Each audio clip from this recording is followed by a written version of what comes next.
আছেন সবাই? Sanchita daily lifestyle ব্লগে সবাইকে অনেক অনেক স্বাগত। আর আমি সঞ্চিতা চলে এসেছি আপনাদের কাছে সকাল সকাল একটি ব্লগ নিয়ে। আর সকাল সকাল মা এখানে ঝাড়ু দিয়ে মুছে নিচ্ছে কাগজগুলো।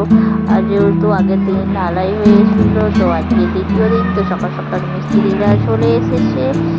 ওখানে ছাদটাকে একটু সিমেন্ট দিয়ে সব মাঝামাঝি করছে। আর এখানে তো সকাল সকাল কুণাল চলে এসেছে, বাসন মাজছে। আর এদিকে আমাদের সমস্ত কাজকর্ম হয়ে গেছে।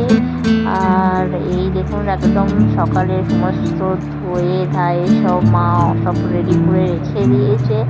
আর যেহেতু বাড়িতে কাজ